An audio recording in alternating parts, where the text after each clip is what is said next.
We are back. It's the Joe Holker Show presented by PrizePicks. We're here to give you the number one five-leg bet for Week 5 as we break down Thursday Night Football, Bears, Commanders. Thankfully, I'm not alone. Back with us from sharpfootballanalysis.com and the worksheet on Twitter at Lord Reeves, Rich Hribar. What's up, man? I can always see it in your face. Like the bye weeks are always just like some sort of relief when you write something as robust as the worksheet. Like I know I could never do it, so I always have a lot of respect for that. And I like the bye weeks for you, if anything. So this will be fun, man. So we have an interesting game to break down today. A couple teams that people are probably not as excited about, but the good news is we get to watch these games as an island game and build some prize picks along the way. So we're gonna make this one fun, Reeb. So what stands out to you about Bears Commanders at first glance? Maybe it is one of these games where it's two teams that like neither defense is good. Like we talked about Bears Broncos last week on the matchups channel video, and maybe we have something like that. I mean, both of these defenses are pretty bad. I mean, Washington is 31st in scoring plays allowed per game. The Bears have now allowed an NFL record 25 or more points in 14 straight games going back to last year. So there's still an opportunity where we could put two uglies together and maybe get some production. Putting two uglies together. I like it. I'm with you on the first thing that you wanted to talk about. The Brian Robinson stuff seems to really stand out to me in this game. So what's the angle there? It looks like 65.5 rushing yards is the line on PrizePicks currently. Yeah, I think Brian Robinson, it starts here where you have, Brian Robinson is a home favorite by almost a full touchdown, right? Mm-hmm. Like we don't have that situation very often. Mm-hmm. But he's been one of the better stories of the early season. Obviously, last year he came back, from the gunshot to the leg and really kind of was just like a cumbersome back, a volume back. But he's been really efficient to start this year. All running backs this season with 25 or more carries. He's fourth in rate of runs that have gone for a first down or touchdown. He's ninth in success rate. And the explosives are there. He's 11th in rate of runs to go for 10 or more yards, right? And that's something that we didn't really have from him last year. He's been a top 15 scorer in 3 of 4 weeks this season. He's got 73% of the backfield touches. Like there hasn't even been like an inkling of Antonio Gibson outside of like long down and distance stuff. And then, the Bears have been kind of respectable against the run on a per carry basis. They're only allowing 3.8 yards per carry to running backs, so it's just 10th, but they're giving up chunk plays. They're only 23rd in success rate against running back runs. And they're 24th in rate of carries that go for a first down or touchdown. They've also allowed 8 touchdowns to running backs through 4 games. So Brian Robinson definitely stands out as the first guy you look at in this Commanders offense, with them being, large home favorites. The guy we haven't talked about a ton this year, someone that we talk about a lot over the years, Terry McLaurin, 59.5 receiving yards for him. Is this really where we're at with Scary Terry right now? I feel like this is one that stood out to me as well, so I'm glad you chose it. I love the McLaurin stuff, especially on the overs this week. Yeah, the Bears are coming into this game pretty banged up. Jaron Johnson's not going to play in this game, so like they're down already their best cover corner. It's a team that struggled anyways, right? And we've seen kind of the targets kind of start to come around from McLaurin now that he's fully removed from like that toe injury that he had in the preseason.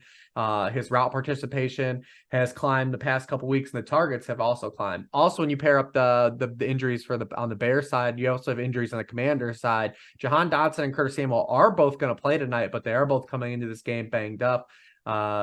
So that just gives a little bit more opportunity for McLaurin to just kind of be like the focal point of this passing game. And when you look at this Bears defense, I mean, they're allowing 10.6 yards per target to opposing wide receivers. That's 27th in the NFL, a 9.8% touchdown rate. That's 30th in the NFL. It really the Commander side, and if you just look at the Bears in general, like it's really a smoke them if you got them situation. Like with the Commanders, like we're against the Bears, we're just going to throw everything we have, at them.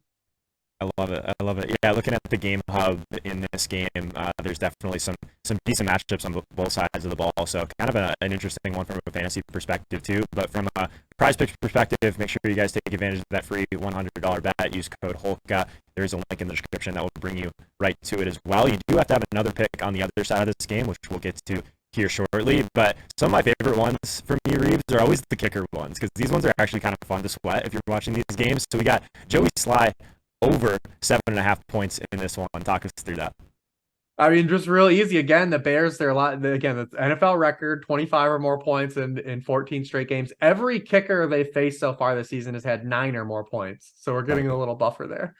Love it. Okay, I love the kicker analysis. The people love it as When well. you So have Bears Commanders, we got to find some unique ways to get this into the prize. you gotta have some fun, like, come on, like there's gotta be some fun things to sweat here along the way too, right? Like I make a point to like do like an obscure like rushing prop on like one of these running quarterbacks. So like the Kirk Cousins over 3.5 rushing yards is always gets a fun one to cheer for, because if he like scrambles on third down for like a 5-yard first down, like you're gonna hit it. Those are just fun, right? Like we can mix those in here. We're allowed. So let's talk about the Bears, which is not quite as fun. I guess a little more fun last week than the start of the year. But Darnell Mooney, 30.5 receiving yards. Talk about like this is how far we've come. Darnell Mooney was just like a darling of us last year as well. But 30.5 receiving yards in this one. Sounds like you're on the over on this one as well. Yeah, and I don't mind the DJ Moore stuff in this game either, but I think when you're looking for just like a low total, like, we always like to find like these lines that are maybe just a little set a little bit too low, because Mooney's had 2 games where he's played hurt, but there's 2 healthy games. He's cleared this relatively easy. I mean, he could get it on one catch too as well. His longest catch overs too, which aren't on PrizePicks, also look pretty good tonight. But it's just a line that's set too low based on where he's been in his 2 healthy games. So with Chase Claypool being inactive again tonight, I think we attack this just from a line that's set too low. I love it. I love it. Yeah, this is like low key kind of the range of these prize picks we like to attack. It's really tough to like get like the Justin Jefferson over like 115 receiving yards and feel good about it. But these ones kind of in the mid range of like 50 yards or so, maybe 20 yards on each side of it. These are like right in that wheelhouse. So maybe this game will be a little bit more fun than I thought. Before we get to our last pick, I want to remind you guys that I do have a free newsletter called the Touchdown Press, where we break down a lot of these games throughout the week as well, from a fantasy perspective, season long, sports betting, also DFS as the week gets churning here. So make sure you guys check that out. Absolutely free. Link in the description, right to your inbox. A lot of the stuff throughout the week is updated there in real time. So the last one that we're going to talk about here, I need you to talk me into this one, Reeves, because I kind of get nervous with these running back receiving props. So we have Khalil Herbert over 11.5 receiving yards. So talk us through this one.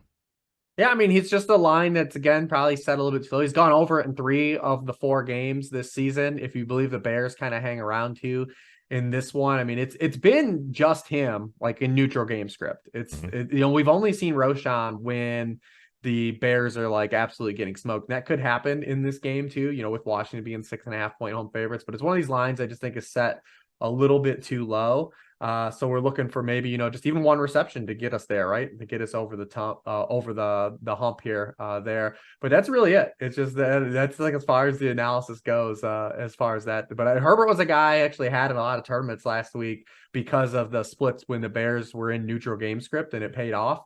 I wish Marvin Mims would have played more to really help me out in that game, but that's really all it is. It's 11.5 total, a line he's consistently got to this season already.